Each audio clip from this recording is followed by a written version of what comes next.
Welcome to our second MPCafé of this semester.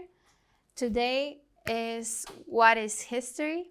And we're going to begin with Matías, who's going to tell us a story about history. And today I'm going to tell you the story of how I found out what history is about. Well, first, I started with a concept that I was calling the evolution of the mind, which is basically tracking down the mind. So I began by studying the evolution of Darwin, which Darwin proposed to us back in 1859. I was trying to understand how this evolution of the mind could be performed or how it happened. But then I thought it might not truly be an evolution, for an evolution might represent that the mind is progressively getting better. And this is not always the case, or at least the manifestations of the mind. But then I was reading an article about the evolution of Darwin, in which they say that one of the biggest mistakes that people have when approaching the text of the evolution of Darwin is that people believe that evolution is trying to aim for a perfect specimen. That is not true. It is rather that evolution is trying to make specimens adapt better to their environment, and that is exactly what happens with the mind. The mind does not progressively get better, but rather adapts to their environment, which is society. Which takes me to chapter number 2. I was thinking, when does this evolution begin? This evolution must begin around 3,000 to 4,000 years ago, which is exactly when civilizations start. I think that it's when civilizations start, for it is only when people live in a civilization in which the manifestations of the mind can be properly mastered. The manifestations of the mind are basically art, science, and culture. These can only be achieved, or they can flourish, when people live in civilizations. Oakeshott, in his book, What is History?, talks about a beautiful thing that happens when people live in civilizations, which is that a thing called the communal self-consciousness appears, which is basically being aware of the moral values and the social virtues that one has when living in a community. Living as a unity is a consciousness of that. And from this communal self-consciousness, a political and social doctrine may appear, which takes us to chapter number 3, the state. Chapter number 3 talks about, on the state. Hegel says something pretty interesting about the state, which I really liked, which is that the state should be an embodiment of the spirit of the epoch. The spirit of the epoch is a series of characteristics that define and represent a society in a specific place and time. This, of course, is only ideally, for the state does not always represent the spirit of the epoch, for it holds so much power that sometimes, instead of just embodying the spirit of the epoch, it shapes it as well. And so, I was thinking, history must be a study of the mind, for it is a study of human affairs, and human affairs are the manifestation of the mind. But the mind can be easily affected by the state. So it should be a study of the state? No, it shouldn't. Because sometimes the state holds power, but sometimes the people hold the power. 2 examples of this would be, one would be the French Revolution, which is when the spirit of the epoch, the people, hold the power of the state.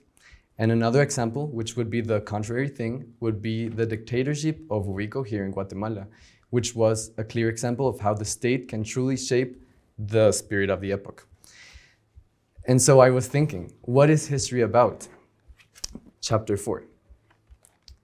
The spirit of what history truly talks about is this dynamic that happens in between the state and the people. Is this interaction. This is an interaction of power, for one cannot be always in power and neither can the other. So it's like a dialectic dynamic in between those. It's a dynamic that appears in almost everything that the humans do, which I'm starting to call cycles of power. Even when we talk, we do cycles of power in which one person is speaking, so he's holding some sort of power, an unconscious power, and then the other one speaks. It's like a relay on power. So history is the study of the cycles of power. It's like the climax of a great story, on whether our character is going to achieve its aim and gain power, or through trying to achieve it, it's gaining power, or after doing it, he's going to gain power, or the country losing it. So it is whether if our character, so history is about whether to find the treasure or to win the battle or to take the crown. Thank you very much.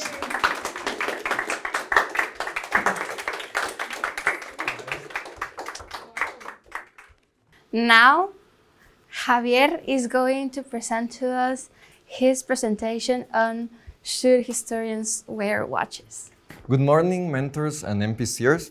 Today I would like to start with a question. Is history an accumulation or a collection? To answer this question, we must ask ourselves, are historians hoarders or collectors? I say historians are collectors, and you'll see why. So I chose to compare a historian with a watch collector. Why a watch collector? Because I consider myself one, and I wanted to relate history to something that I'm really passionate about. So, watch collectors, when they are thinking about getting another watch, they first get background knowledge about the timepiece. Collectors do research on why the watch was made, when it was made, so the collector can fully understand the purpose and meaning behind the watch, just as the historian has to get background knowledge of the event he is trying to investigate, or as the Germans call it, the Zeitgeist, which translates to the spirit of the epoch. Historians cannot write about a time if they have no clue what were the beliefs and ideas of that time. Watch collectors are passionate about the timepieces they choose to collect. In some way, they're emotionally connected to watches, just as historians are emotionally connected in some way to the events they are narrating. Otherwise, they have so much options, it wouldn't make sense for them to pick an event they are not really connected or interested into. The watch enthusiasts have taste and are selective when picking the next piece they will add to their collection. Historians have well developed this taste when it comes to picking facts. The historians have to be really selective. But selective in what way? Well, they have to be selective in a way to make some hierarchy of facts. That is, to decide which facts truly support his posture and the message he wants to send. Most watch collectors have a specific time periods of watches they like the best, and collectors do not add items that are out of the time period they like, just as historians cannot add a fact that is out of the time period they are investigating. The historians have to order their facts in such a way that is chronologically correct. Watch enthusiasts are always biased. They might like aviation watches because they are pilots, or maybe diver watches if they like the ocean. So historians are just like collectors. They are always biased. Their bias might be to support the left side, maybe the right side, or maybe it could be just to inform us about an event that he believes that is important for us to know. Whatever his purpose might be, they are always biased. And why are historians always biased? Well, this is very well explained by Carr in his text, The Historian and His Facts. Carr states that the facts of history never come to us pure, since they do not and cannot exist in a pure form. They are always refracted through the mind of the recorder. And this is why I think a historian can be compared to a watch collector. Now, what is a historian? Carr says that a historian is the man who asks the question why, and I 100% agree with him. The historians are passionate and accurate collectors of facts. They are also in charge of deciphering what the facts are trying to tell, and this is the main difference between a collector of facts and a historian. This is the main difference between a collector and a historian, as Carr states in his work History, Science, and Morality, that Carr says that what distinguishes the historian from the collector of historical facts is the generalization or interpretation. But more than a collector, the historian becomes a curator of collections when he uses the work of other historians to improve his own.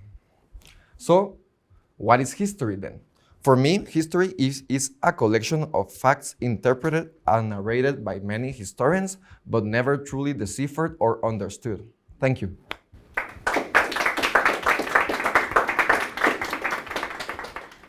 Next up is Cam, who's going to present to us her journey through this meta question of history and the 3 conclusions where she got and why 2 of them are incorrect.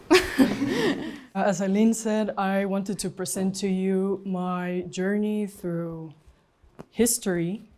So my first conclusion was that history was objective before we started week 1, because history involved facts and told the things that happened exactly how they happened.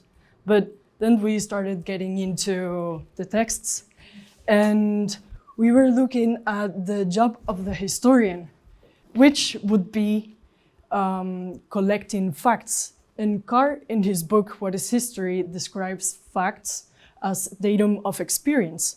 So the job of the historian is to collect these facts, which would be dates, name of events, characters in history, names of different places. And with that, he would need to create a logical narrative in order to make sense out of the facts.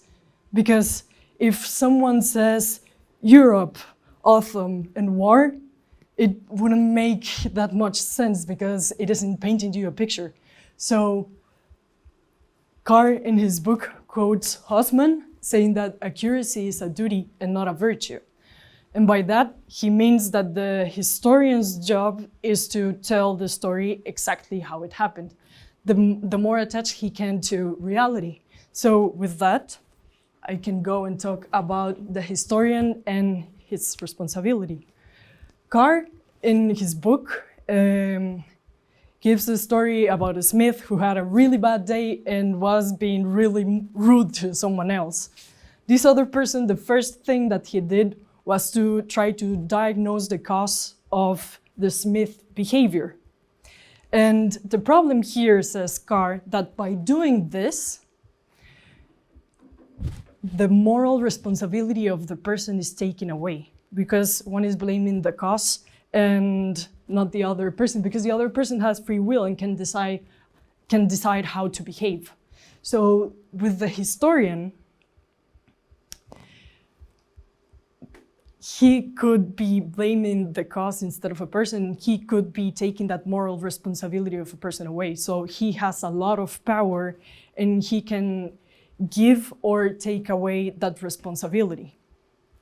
So with that, because he can do that with interpretation, I thought, okay, history is subjective, right? But then the next topic was the ideal historian. And that would be neutral. The ideal historian would need to be neutral.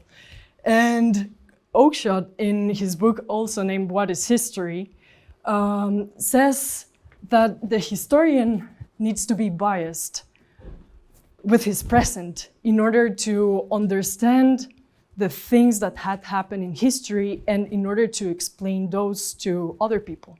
For example, if a historian from the World War II was trying to explain the Marathon War, he would understand the things that happened in that war with events and things that are happening in his present. So the historian would need to be biased. And with that, I wanted to extend my theories. How would it look like if history was 100% objective? For that, the historian would need to start writing history with his own biography. That way we can understand where he's coming from and what is his bias.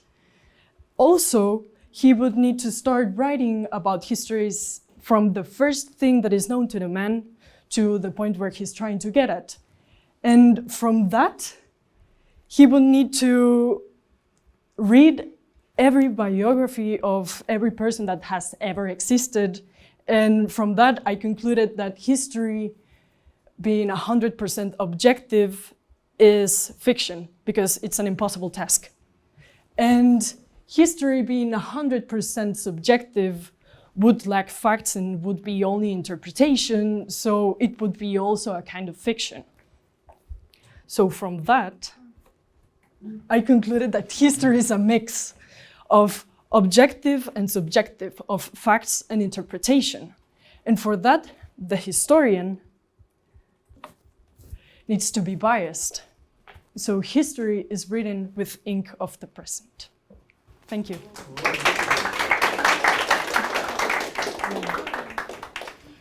Now let's welcome a person that, when reading Herodotus, started reflecting on the morals that we may encounter in history.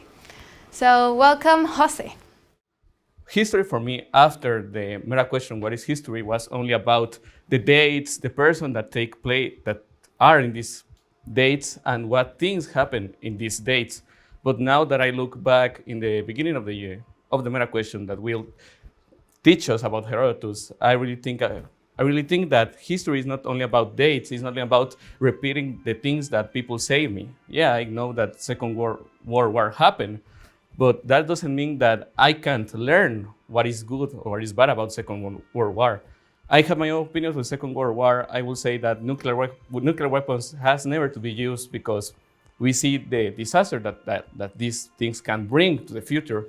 So I want to tell you about why I think that we need more historians like Herodotus and the values that we can find in history. So first of all, I need to introduce Herodotus. Herodotus was a Greek historian. He's called the father of history because was one of the first persons to introduce history in this, to talk about history in a way. But he do it in a very good way for me, that I think is a good way. He adds moral to history.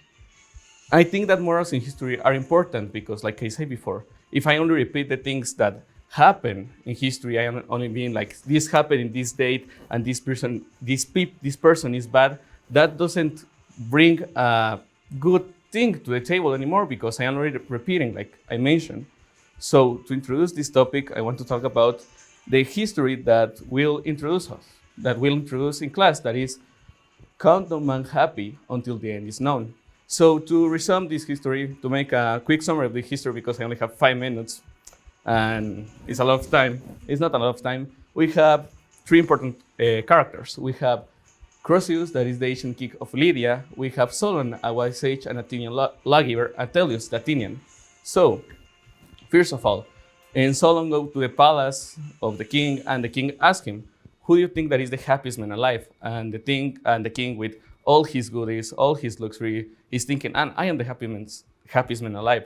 But Solon answers with, Tellius, he's only an Athenian man, he have 5 children, these children are born like a good man, he commits his duties in the Athenian politics. And when I read this, it's like, another history is only like, this can be true, this can be false. What is matter? But yesterday, thinking, because I have another idea of what I have to do with MPCafé, but I threw it away because I really like this idea more. I was like, if now I faint because I didn't have breakfast and my head is banging in the floor and I have blood and I die. A very good image here, I have to say. So if I die and I can see all my life, I will ask if I was a happy man. I don't think so, because I didn't think about the morals that I could learn with other periods of time. But it doesn't matter if I can learn about morals in other periods, because yeah, I can teach you, I can praise what morals are good, but it doesn't matter because tell a better history, but never impose what do you think is better. If I think that a set of morals is better from this age, from this Guatemala of today, these morals can be yours. If you don't agree with anything that I say, and I try to say, this is good, it's bad, because if I try to impose something that you don't believe, I am only repeating the things that someone say, but in my way. So what can I do? Nothing, because in the end, we all have our own morals. We can learn things from last ages, yes. One of my favorite philosophers is Marcus Aurelius, but it's a Stoic. It doesn't matter if I think that Marcus Aurelius is the best philosopher there is. If I impose this belief of you that Marcus Aurelius was the best emperor of Rome, that is only a fake view of history, because in my own morals I am imposing that you write your history with my morals. So I would say that nowadays history is not only about facts, dates, and people, but what morals we can gather from history and make it to our own. Thank you.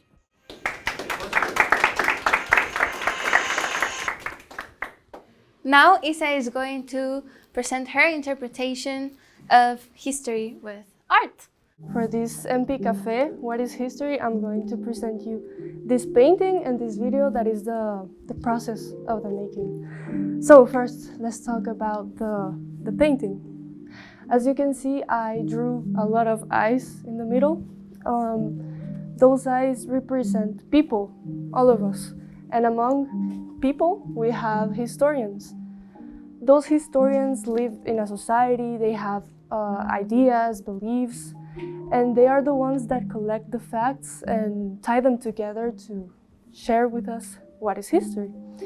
But as I said, they live in society, so their interpretation of the facts can be influenced by that. And we as well live in society, we have ideas, beliefs, so that's again like a filter of the facts and historians are giving us. So that means that history is subjective. They all go through different perspectives, different eyes that are us.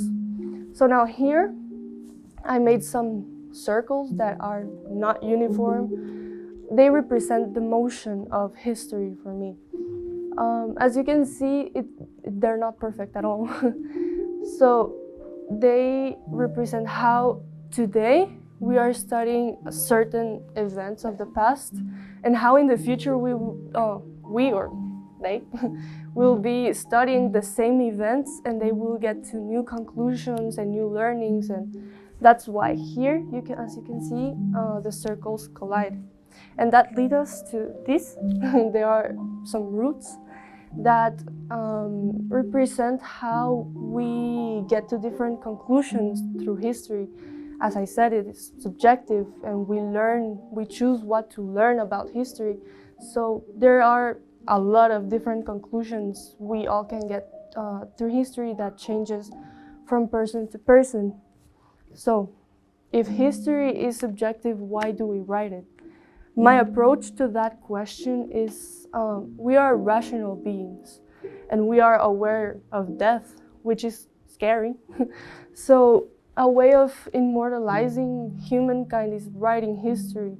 It's a way of denying that we're gonna die. It's a way of making someone, it can be just one person, still alive. So yeah, why now the video? It's like a little scale of history. So here it's my own record of the making of this painting. It's my own way to see the process. It's my own way to see what did I do wrong, what I didn't like certain things. I don't know if you saw that I had like a crisis there with some shadows. And why didn't I like them? So I erased them. And I am the one giving it its purpose, but it can change for all of you what history means. So I want to invite you to question yourself beyond what you already know. What is your purpose of history? Thank you. Thank you. Up next, Analu is going to present to us where do we get our knowledge from the past. Please welcome Analu. During this meta question, we will explore the idea of history, which we can commonly understand as the recording or retelling of events in the past that we seem important to know and to remember. But do we ever really stop and think about how do we get this knowledge? Where are we getting our information from? Today, let me talk to you about the recorder, the person who is telling us the story. I won't talk about history, I will talk about the historian. Historians, actually. Did you know that if you look up in Google the French Revolution, you're going to get about 353 million different sources talking about the same point in time? How are we going to choose from this? How are we going to get a clear understanding of the past if we have 353 million different versions of it? Oakeshott, in one of his essays, makes us wonder, what can we ask from the historian? And today, I invite you to ask with me a slightly different question. What can we ask from the modern historian, the one who is writing stories right now during our time? So let's look at two of what I think are the two of the best retelling of events in our generation. The story of Elton John in Rocketman and the story of the origin of Facebook in The Social Network. Two different stories told through the eyes of different people. Dexter Fletcher with Elton John and David Fincher with Aaron Sorkin. Let's analyze them using Oakeshott's characteristics to what a historian is. And as he clarifies, is someone who doesn't really get to rely entirely on fact. First of all, a historian must have knowledge of the past. We can tell because of the references that he is using, or maybe he has a very clear understanding of the space in which the event took place, or in the attention to detail in the portrayal of the story. A historian also has awareness that he is a human being, and being a human, he's going to have biases and limitations in order to tell these stories. He will add a sense of style in the way he's narrating the events, either with fantastical elements or with dramatical elements. He has a theme. He's going to focus on a certain thing. He's either going to focus on maybe the evolution of a certain person or on the events that led to a certain conclusion.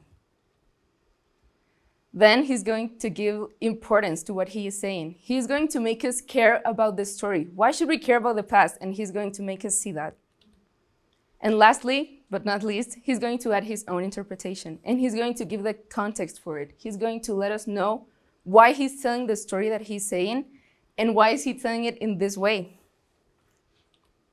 Knowing this, all of these characteristics, we can now find the value in the story that the historian is telling us. And when we get to do cross-reference with different styles of historians and telling the same event, we can now choose based on our preferences and build a clear, the most clear and the most complete version of the events, as much as we can, of course.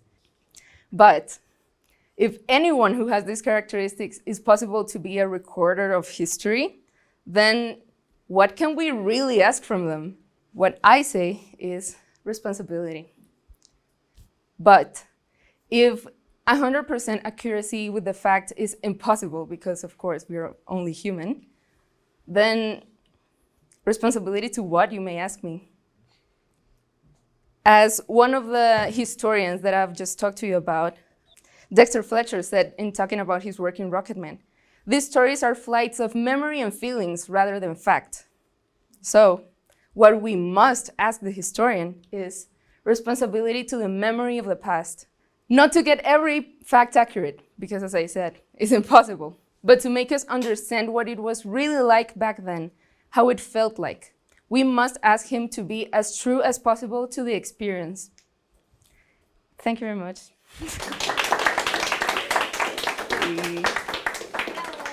And I'm going to talk about humans, history, and its study. As all of my friends have mentioned, the study of history is subjective because of human interpretation. This is mentioned by Carr and Oakeshott.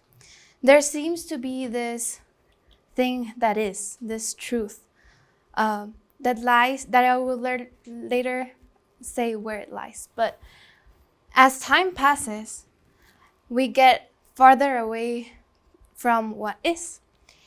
But with the study of history, with reflection and cooperation between historians, we can reach and return to higher levels of objectivity.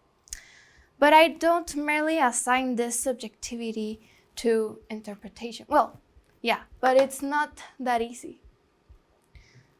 I also assign it to us being in time. What I'll be referring to as the epoch is really different to the present. what we normally talk about of the present is really the epoch. I will be using Plato's definition of time and time use to represent what I'll be referring to as the present. The present is the instant. It's that which is eternal, because he says was and will be are the measures of time. Was and will be are the images of what we can capture. The present and the instant, for it passes quickly, we can't really measure. So then when we try to interpret history through the lens of our epoch, then it is in time. We interpret it with what was, with what was and will be. But we can't interpret it through the instant, in the eternal, in that which is. And that's why it is subjective. This is a disclaimer. I'm not saying that we can't know the truth. Maybe what we know, some interpretations may be correct. The thing is that in time lies the uncertainty of the knowledge of truth, if you get what I mean. We can know the truth, but we can't be certain that what we know is true. But then why do we study history? Because there's still this uncertainty. Well, we have really different questions in different epochs and cultures and through time. We have the question of how can I become more virtuous? How can this work of art achieve maximum beauty? How can I become more free? And these big questions, value, virtue, beauty, freedom, happiness, or even pleasure, they're all connected to the idea of perfection. This is similar to what Hegel said about the principle of perfectibility. And so, picture this. The eternal doesn't begin and doesn't end. It doesn't become. So, it is dependent only of itself. And that's why perfection also lies in the eternal. So then we have these two concepts, and I divided what I have been talking about in between them. So in the present, not in the epoch, in the present, there is the instant, there is what is, there is the truth, the objectivity. There is eternity and there is perfection. And in time, there is the epoch, the past and future, the interpretation, subjectivity, change, and levels of objectivity and levels of perfection. So, in the end, through studying history, humans try to return to what is through studying what was. And history goes beyond remembering, commemorating, and understanding significant events and heroes. History is humankind's dialogue with each other to remember, commemorate, and understand the eternal event we're all in. The goal and the answer is the return to the instant, where everything is and where it dances in perfect harmony. The end, but I want to say something. This is my interpretation of other interpretations, so I'm demonstrating again what I said. So, can we be really certain that what I'm saying is true? Thank you.